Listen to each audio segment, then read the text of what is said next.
আসসালামু আলাইকুম প্রিয় ভিউয়ার্স, কেমন আছেন সবাই?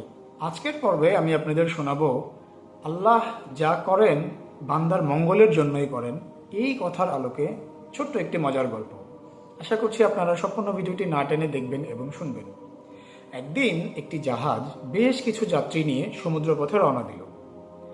হঠাৎ মাঝ সমুদ্রে ঝড়ের কবলে পড়ে জাহাজটি ডুবে যায় এবং জাহাজে থাকা সব যাত্রীবৃন্দ মৃত্যুবরণ করে।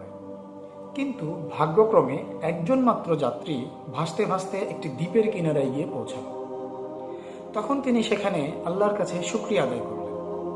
নির্জন দ্বীপ, কোথাও কেউ নেই।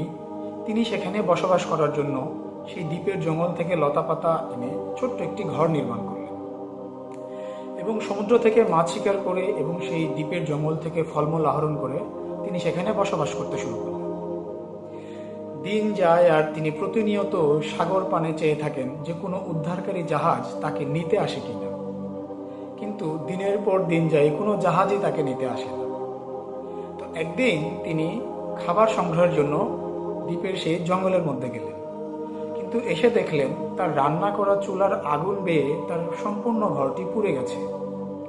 তিনি তো তখন সেখানে আফসোস করতে শুরু করলেন, হায় আল্লাহ, আমার এই নির্জন দ্বীপে থাকার একটি মাত্র ঘর ছিল, সেটাও পুড়ে গেল। তো পরদিন সকালবেলা তিনি দেখলেন যে একটি উদ্ধারকারী জাহাজ তার দিকে এগিয়ে আসছে। জাহাজটি তার কাছে এলো এবং তাকে উদ্ধার করল। তিনি কৌতূহলবশত জাহাজের সেই নাবিককে জিজ্ঞেস করলেন যে, ভাই, আমি যে এখানে আছি তুমি এ কথা জানলে কিভাবে? কারণ আমি তো এখানে দীর্ঘদিন ধরে আছি, অনেক চেষ্টার পরেও আমি কোনো জাহাজের দিশা পাইনি, তো তুমি কিভাবে জানলে? তখন সেই জাহাজের নাবিক তাকে উত্তর দিল যে, আমরা সমুদ্রপথে যাত্রা করার সময় দেখছিলাম যে এই দ্বীপে আগুন জ্বলছে।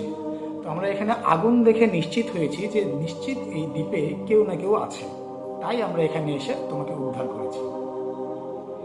প্রিয় দর্শক, আজকের গল্প থেকে আমরা কি শিক্ষা নিলাম? যে আমরা যখন বিপদে পড়ব তখন হতাশ না হয়ে, বা আমাদের যদি কোনো ক্ষতি হয়ে যায় তখন হতাশ না হয়ে ধৈর্য ধরা দরকার।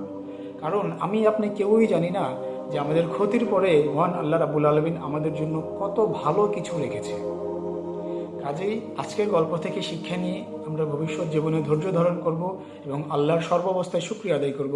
সবাই বলি আমিন। আসসালামু আলাইকুম। সবাই ভালো থাকবেন। দেখা হবে আগামীতে নতুন কোনো পর্বে, নতুন কোনো গল্প নিয়ে। আল্লাহ হাফেজ।